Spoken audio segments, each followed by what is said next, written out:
और हम आ गए हैं नालंदा वसुदेव कुटुम्बकम में। हम प्रवेश एंट्री द्वार ये है, यहाँ से टिकट घर की ओर जाया जाता है। और टिकट और ये गार्ड है और ये गार्डन भी है। यहाँ टिकट द्वार पे आए हैं और टिकट लेने के लिए लाइन लगी हुई है। और यहाँ टिकट घर भी है, बुकिंग ऑफिस से भी है। और ये गार्ड, सिक्योरिटी गार्ड लगे हुए हैं।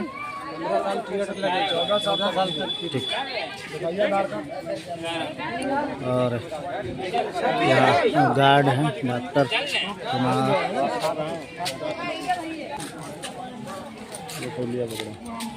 फाइनली हम अब प्रवेश कर चुके हैं। अब नालंदा विश्वविद्यालय के नाम से भी प्रसिद्ध है। नालंदा एक ऐसी जगह है जहाँ से हम लोग शिक्षा के बारे में सोचते हैं। ये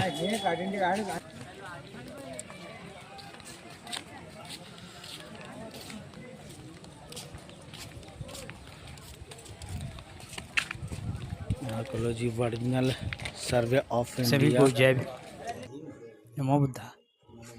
ये नालंदा विश्वविद्यालय जो देख रहे हैं ये 1600 साल पुराना। तो नालंदा विश्वविद्यालय का निर्माण कुमार गुप्त प्रथम ने बनाया था 413 AD में। कुमार गुप्त का पिता का नाम था चंद्रगुप्त द्वितीय। चंद्रगुप्त द्वितीय के पिता का नाम था समुद्रगुप्त। समुद्रगुप्त का पिता का नाम था चंद्रगुप्त प्रथम। उसका पत्नी का नाम था लक्ष्मी राजकुमारी देवी। समुद्रगुप्त का पत्नी का नाम था दत्ता देवी। समुद्रगुप्त का 2 पुत्र था, रामगुप्त और चंद्रगुप्त द्वितीय, जिसमें रामगुप्त का पत्नी का नाम था ध्रुव देवी। अपने बड़े भाई को हत्या कर दिया था, रामगुप्त को मार डाला था ना। उसके बाद 200 साल के बाद आ गया हर्षवर्धन, उसी के ऊपर डेप्रेट किया है ना। 7वीं शताब्दी में कनौज का राजा था। हर्षवर्धन और राजवर्धन दोनों भाई था। हर्षवर्धन का पिता का नाम था प्रभाकर वर्धन। हर्षवर्धन के माता का नाम था यशोमती। हर्षवर्धन का पत्नी का नाम था दुर्गावती। हर्षवर्धन का बहन का नाम था राजश्री। हर्षवर्धन का जन्म हुआ था 590 ईस्वी थानेश्वर में। तीसरा राजा बनाया देवपाल ने 9वीं सेंचुरी में बंगाल का राजा था। देवपाल का पिता का नाम था धर्मपाल। धर्मपाल का पिता का नाम था गोपाल। देवपाल के माता का नाम था राणा देवी। जब नालंदा यूनिवर्सिटी चल रही थी तो इसका एरिया 10 किलोमीटर लंबा और 5 किलोमीटर चौड़ा था। उस समय 108 हॉस्टल था, 108 सब्जेक्ट का पढ़ाई होता था। यहाँ 3 बड़ा लाइब्रेरी था। लाइब्रेरी का नाम था रत्ना सागर, 9 फ्लोर का था। रंतरंजिका और रत्नदरी 6 फ्लोर का था।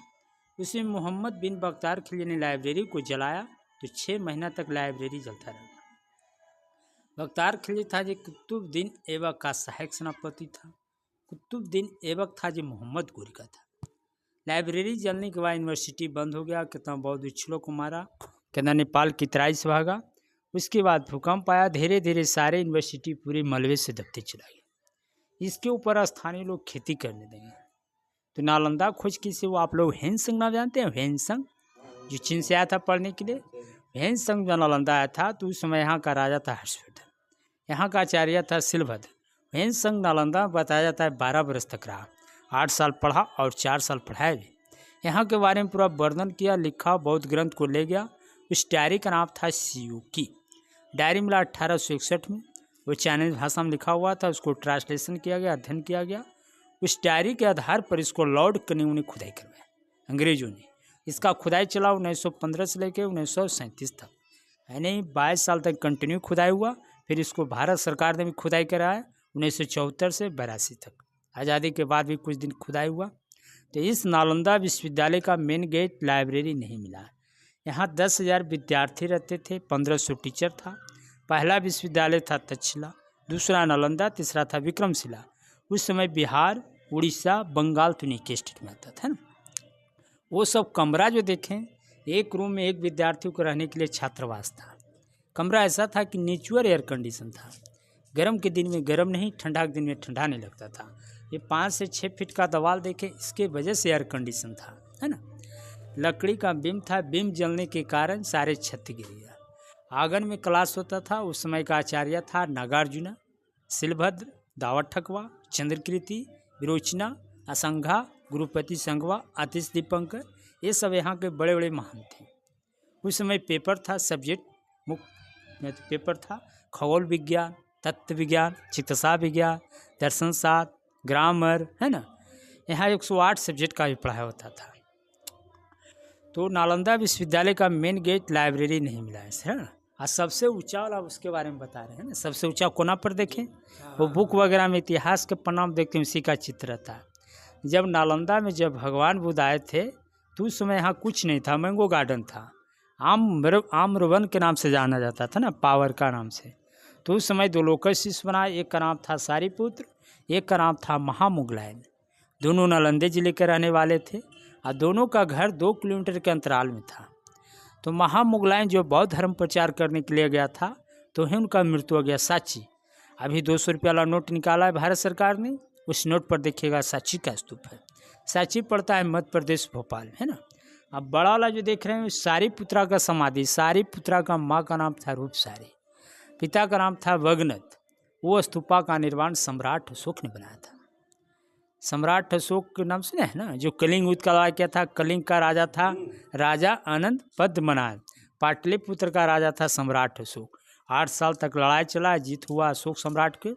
तो अशोक सम्राट पूरे भारत में 84 स्तूप के निर्माण। अशोक सम्राट का 3 पुत्र और 2 पुत्री, जिसमें एक पुत्र महेंद्र और संमित्रा, दोनों बहुत प्रचार करने के लिए श्रीलंका तक गया था। अशोक सम्राट का माता का नाम था सुभद्रागी, पिता का नाम था बिंदुसार, और अशोक सम्राट के दादा का नाम था चंद्रगुप्त मौर्य, है ना। तो पहले वो बना, उसके बाद 1000 साल के बाद यूनिवर्सिटी बना। अब स्तूपा के बगल में देखे होंगे गोल गोल वाला छोटा छोटा, उस समय जो स्टूडेंट टीचर जो अध्ययन काल में गुजर जाते थे, उसका डेड बॉडी उसका घर पहुंचना संभव नहीं था। इसलिए उस समय चीन, Japan, Korea, Tibet, Vietnam, Taiwan, सभी जगह से लोग पैदल यात्रा करके आते थे। गुजर जाने के बाद उसका डेड बॉडी उसके घर पहुंचना संभव नहीं था, इसलिए उसको जला के अस्थियां रखकर कुछ समाधि। कहीं कहीं ये स्क्वायर वाला भी देखे होंगे, ये सब मेडिटेशन करने के लिए था, क्योंकि भगवान बुद्ध को ज्ञान प्राप्त हुआ था मेडिटेशन करके ना। बैसाखी पूर्णिमा के दिन उनका ज्ञान भी प्राप्त हुआ, बैसाखी पूर्णिमा को उनका जन्म भी हुआ, मृत्यु भी हुआ, है ना। ज्ञान प्राप्त होने के बाद पहला उपदेश दिन सारनाथ में पाली भाषा में दिए, और उसके बाद खुशीनगर उनका मृत्यु हो जाता है ना।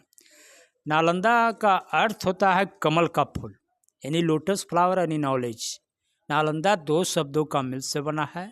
नालम जोड़दार, नालम से होता है कमल का फूल, जो ज्ञान का प्रतीक माना जाता है। अदाव मतलब देने वाला, यानी ज्ञान देने वाले कुछ जगह को नालंदा कहा जाता था। उस समय नालंदा था जो ज्ञान में डुबल था। नालंदा विश्वविद्यालय में बताया जाता है 4 गेट था, 4 गेट पर 4 द्वारपाल रहता था।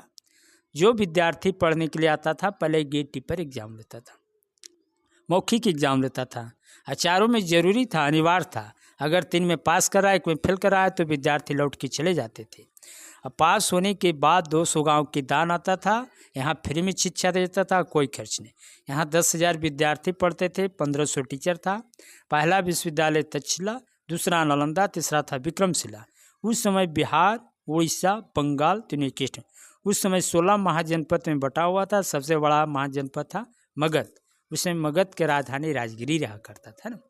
ये सब करकट वाला जितना भी देख रहे हैं, पश्चिमी भाग में मंदिर, समाधि, मेडिटेशन। पूर्वी भाग में हो गया हॉस्टल, जहाँ बौद्ध भिक्षु को रहने के लिए हॉस्टल को बिहार कहा जाता था। उसी का नाम से मेरा स्टेट पड़ गया बिहार। इसका बारे में बता दें, भगवान बुद्ध का कब जन्म हुआ था, कब, इसमें तो जानवे करते हैं, ये सब बोलना पड़ेगा।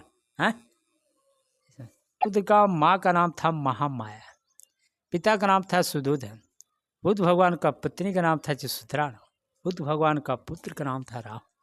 बुद्ध भगवान का जन्म हुआ था लुम्बिनी में 563 ईसा पूर्व में, मगर उसका लालन पोषण करता है सतीली। 7वें दिन उसका माँ स्वीकार कर देती। सतीली माँ का नाम था प्रजापति, है ना।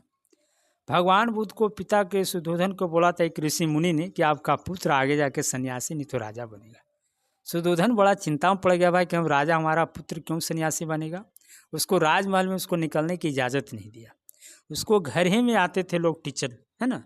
तो एक दिन सैर करने के लिए, टहलने के लिए निकले। रास्ते में विभिन्न प्रकार के देखे, बूढ़ा व्यक्ति, मरा हुआ सन्यासी, बीमारी, वही देख के आश्चर्य हो गए। वही रात को निकल पड़े ज्ञान के लिए। तो सबसे पहले पहुँचे वैशाली। वैशाली उनका प्रथम गुरु मिला अलर कलाम, जो दर्शन शाह के शिक्षा ग्रहण किया। उसके बाद नालंदा, उसके बाद गया की ओर चल पड़े। तो एक सुजाता नाम का एक कन्या था, बखरौर एक गाँव पड़ता है, वही बरगद के पेड़ के नीचे बैठ के वहाँ ज्ञान प्राप्त हुआ। सुजाता ने उसको खीर खिलाया, वही खीर खाने के बाद उनका पीपल के वृक्ष के नीचे वहाँ उनका ज्ञान प्राप्त हुआ। जब ज्ञान प्राप्त होने के बाद 11 डेग आगे 11 डेग पीछे पैर का निशानी पड़ा हुआ है, आप लोग ध्यान नहीं देखे होंगे ना, पैर का निशान। और उसके बाद खुशीनगर उनका मृत्यु हो जाता है 483 ईसा पूर्व। पहला उपदेश दिन पाली में, पाली और संस्कृत में है ना, सारनाथ में। ईटा का जुड़ाई, चूना, सुरकी, उड़द का दाल, बेल का फल, मीठा का छोवा, कत्थक मिट्टी, पानी मिक्स करके उसको पानी फूलने के लिए देता है, उसके बाद जुड़ाई किया जाता है। नालंदा विश्वविद्यालय का मेन गेट लाइब्रेरी नहीं मिला है।